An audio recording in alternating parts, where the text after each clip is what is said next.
সারা বিশ্বে পাওয়ারের ডিমান্ড বৃদ্ধি পাওয়ার জন্য ট্রান্সফর্মার ইন্ডাস্ট্রিজের মধ্যে একটা ভালো গ্রোথ আসতে চলেছে। আশা করা হচ্ছে আমাদের ইন্ডিয়ায় 2030-এ এই ট্রান্সফর্মার ইন্ডাস্ট্রিজের মার্কেট সাইজ $8.41 বিলিয়ন পৌঁছে যাবে, যা বর্তমানে এই ইন্ডাস্ট্রিজের মার্কেট সাইজ প্রায় $3.97 বিলিয়ন। অর্থাৎ আগামী 5 বছরে এই ইন্ডাস্ট্রি প্রায় দ্বিগুণ মার্কেট সাইজে পৌঁছে যেতে পারে। এই ইন্ডাস্ট্রিজের গ্রোথ রেট 10.84% CAGR। তো আমরা দেখতে পাচ্ছি যে এনার্জি কনজাম্পশন দিনের দিন বৃদ্ধি পাচ্ছে, কারণ জনসংখ্যার বৃদ্ধি হচ্ছে, এর সাথে সাথে নগর উন্নয়ন হচ্ছে এবং বিভিন্ন শিল্পায়নের জন্যও কিন্তু এনার্জি কনজাম্পশনের ডিমান্ড বাড়তে চলেছে। তার ফলেই এই পাওয়ার ট্রান্সফরমার ইন্ডাস্ট্রিজ এত ডেভেলপ করছে। ইভি কারের পাওয়ার স্টেশন তৈরির জন্য, রুরাল এরিয়ায় ইলেকট্রিফিকেশন করার জন্য এবং ইন্ডাস্ট্রিজের গ্রোথ আনার জন্য, এছাড়াও রিনিউয়েবল এনার্জিতে নিউ ট্রান্সমিশন ইনফ্রাস্ট্রাকচার তৈরির জন্য এই পাওয়ার ট্রান্সফরমার ডিমান্ড দিনের দিন বাড়ছে। তাই আগামী দিনে এই সেক্টরের মধ্যে একটা ভালো গ্রোথ আসতে চলেছে। এই জন্য এই সেক্টরকে আমরা লং টার্মের জন্য আমাদের ওয়াচে রাখতে পারি। আজকের ভিডিওয়ে এই ট্রান্সফর্মার ইন্ডাস্ট্রির কয়েকটা স্টক নিয়ে আলোচনা করব। আমার এক ভিউয়ার্সের রিকোয়েস্টেই এই ভিডিওটা আমি আপনাদের সাথে শেয়ার করছি। তাহলে চলুন ভিডিওটা শুরু করা যাক। আমি নিরুপমা শেয়ার শেখো চ্যানেলের পক্ষ থেকে সকল বন্ধুদের স্বাগত জানাই। আর চ্যানেলে যদি ফার্স্ট টাইম ভিজিট করে থাকেন তাহলে অবশ্যই চ্যানেলটা সাবস্ক্রাইব করে নেবেন আর পাশে থাকা বেল আইকনটা প্রেস করে রাখবেন। আমি ভিডিও আপলোড করার সাথে সাথে আপনাদের কাছে ভিডিওটা পৌঁছে যাবে। আর ভিডিওটা যদি ভালো লাগে অবশ্যই লাইক এবং শেয়ার করতে ভুলবেন না। আমার ভিউয়ার্স রিকোয়েস্ট করেছেন যে এই সেক্টরের স্মল ক্যাপ স্টক নিয়ে ডিসকাস করতে, তাই আজকের ভিডিওটায় আমি 3টে স্মল ক্যাপ স্টক নিয়ে ডিসকাস করব। কিন্তু আমার অনেক ভিউয়ার্সরা আছেন যারা লার্জ ক্যাপ স্টক পছন্দ করেন, তাদের উদ্দেশ্যে আমি কয়েকটা লার্জ ক্যাপ স্টকের এখানে উল্লেখ করব, যেসব স্টকগুলো আমরা মার্কেটের সাথে সাথে দেখছি ভালো কারেকশন এসছে। প্রায় 30 থেকে 40% মতন কারেকশন আমরা দেখতে পাচ্ছি। তো সেই সব স্টকগুলো হলো BHEL অর্থাৎ ভেল, ABB, সিমেন্স। এইসব স্টকগুলো কিন্তু লার্জ ক্যাপ স্টকের মধ্যে ফোকাসে রাখা যেতে পারে। এই ইন্ডাস্ট্রিজের কারেন্ট পি কি চলছে 76.5। এই যে 3টে স্মল ক্যাপ স্টক নিয়ে ডিসকাস করব, এই স্টকগুলোয় যে কারেন্ট পি চলছে তার সেই স্টকগুলো এই ইন্ডাস্ট্রিজের পি থেকে অনেকটা নিচে ট্রেড করছে। সেই জন্যেই কিন্তু এই স্টকগুলো আজকে আমার ওয়াচ লিস্টে রেখেছি, সেটাই আমি আপনাদের সাথে শেয়ার করছি। অর্থাৎ এই 3টে স্টক যদি আমরা ইন্ডাস্ট্রির পি এর সাথে স্টকের পিকে কম্পেয়ার করি তাহলে কিন্তু স্টকগুলো এখন আন্ডার পারফর্ম করছে। ফার্স্ট যে স্টকটা নিয়ে আলোচনা করছি সেটা হচ্ছে শিলচর টেকনোলজি। স্টকের কারেন্ট প্রাইস চলছে 7,274 টাকা। এই কোম্পানি ম্যানুফ্যাকচারিং করে electronics and telecommunication and power and distribution transformer. এই কোম্পানির market capitalisation 5,541 crore, current P হচ্ছে 51.4। এই ইন্ডাস্ট্রির পি থেকে হয়তো স্টকের কারেন্ট পি অনেকটা নিচে হলেও এই স্টকের যদি মিডিয়ান পি দেখি তার থেকে কিন্তু স্টকের যে কারেন্ট পি সেটা অনেক হাইতে ট্রেড করছে। তাই এখানে একটা কথা বলে রাখি, যদি এই স্টকের ওপর কেউ ফোকাস করেন তাহলে আমার মনে হয় এই স্টকটা যদি এখান থেকে অন্তত আরও 20% থেকে 30% নিচে আসে তবেই কিন্তু এই স্টকের দিকে আমাদের বাইয়ের জন্য চিন্তা ভাবনা করা উচিত। নাহলে কিন্তু স্টকটা এখনো অনেকটা হাই প্রাইসে ট্রেড করছে। এই স্টকের যদি 52 উইক লো দেখি সেটা হচ্ছে 3,166 টাকা। এই কোম্পানির আরওই হচ্ছে 55.5%, আরওসি হচ্ছে 74.6%। এটা অলমোস্ট একটা ডেট ফ্রি কোম্পানি।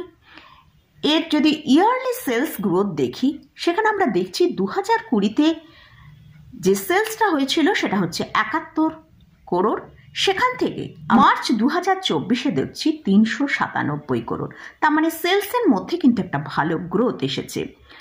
এবার আমরা নেট প্রফিটের দিকে ফোকাস করব। 2020-তে নেট প্রফিট হয়েছিল 2 করোড়, সেখান থেকে 2024-এ 92 করোড়, অর্থাৎ নেট প্রফিটের মধ্যেও কিন্তু একটা ভালো গ্রোথ আছে।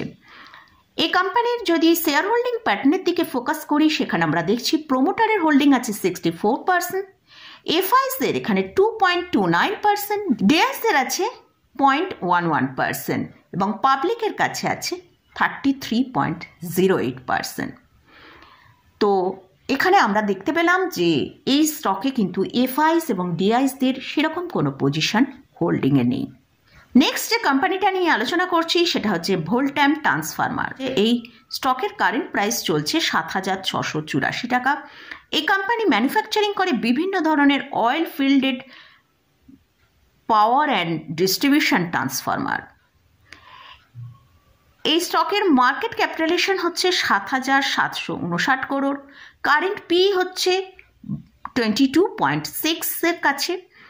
এই কোম্পানির মিডিয়ান পি থেকে একটু বেশিতে এখন ট্রেড করছে, যদিও মানে এর ইন্ডাস্ট্রি পি আমরা দেখতে পেয়েছি 76 এর ওপরে রয়েছে, তাই এই স্টকটায় কিন্তু একটা ভালো ডিক্লাইন আমরা রিসেন্ট দেখেছি। তো এই কোম্পানি ভালো ডিভিডেন্ড পে করে, এর আরওই হচ্ছে 24.3%, আরওসি হচ্ছে 31.6%। এই কোম্পানির লাস্ট 5 ইয়ার্সের এদের প্রফিট গ্রোথ হচ্ছে 29.2% সিএজিআর, আর লাস্ট 3 ইয়ার্সে এদের সেলসের গ্রোথ যদি দেখি সেটা 33%। এটা একটা অলমোস্ট ডেট ফ্রি কোম্পানি। এই কোম্পানিতে এফআইস এবং ডিআইসদের প্রায় 50%-এর মতন হোল্ডিং রয়েছে, আর প্রোমোটারের কাছে আছে 38%, পাবলিকের কাছে আছে 11.51%। তো এই স্টকটাকে তার হায়ার লেভেল যেটা তৈরি করেছিল 14,800, সেখান থেকে আমরা কিন্তু স্টকটাকে প্রায় 47% ডিক্লাইনে ট্রেড করতে দেখছি। তো এই স্টকটা কিন্তু অনেকটা নিচের দিকে প্রাইসেই এখন ট্রেড করছে। লাস্ট যে স্টকটা নিয়ে আলোচনা করছি সেটা হচ্ছে ইন্দো টেক ট্রান্সফরমার। এই স্টকের কারেন্ট প্রাইস চলছে 2,785 টাকা। এই কোম্পানি ম্যানুফ্যাকচারিং করে পাওয়ার অ্যান্ড ডিস্ট্রিবিউশন ট্রান্সফরমার, এছাড়াও বিভিন্ন ধরনের স্পেশাল অ্যাপ্লিকেশন ট্রান্সফরমারও এরা তৈরি করে। এই কোম্পানির মার্কেট ক্যাপিটালাইজেশন হচ্ছে 2,971 করোড়, স্টকের কারেন্ট পি চলছে 49.6, ইন্ডাস্ট্রির পি থেকে অনেকটাই নিচে ট্রেড করছে, কিন্তু স্টকের যে মিডিয়ান পি আছে সেটা 20-র কাছে রয়েছে। তাই স্টকের মিডিয়ান পির সঙ্গে যদি স্টকের কারেন্ট পিকে কম্পেয়ার করি তাহলে কিন্তু স্টকটা এখনও অনেক হাই প্রাইসে ট্রেড করছে, তাই এই স্টকের ভেতরেও একটা ভালো ডিক্লাইন আসার সম্ভাবনা রয়েছে। এছাড়াও এই কোম্পানির আরওই হচ্ছে 24.2%, আরওসি হচ্ছে 34.5%। এই কোম্পানিতে কিছুটা হলো ডেপ্ট আছে, যদিও এরা ডেপ্টকে অনেকটা রিডিউস করেছে। লাস্ট 5 ইয়ার্সে এদের প্রফিট গ্রোথ দেখতে পাওয়া যাচ্ছে 50% সিএজিআরে প্রফিট গ্রোথ হয়েছে। লাস্ট 3 ইয়ার্সের সেলস গ্রোথ এদের 35% সিএজিআর। এই কোম্পানিতে প্রোমোটারের হোল্ডিং আছে 75%, এফআইসদের আছে 0.48%, ডিআইসদের হচ্ছে 0.66%, আর পাবলিকের কাছে আছে 23.85%।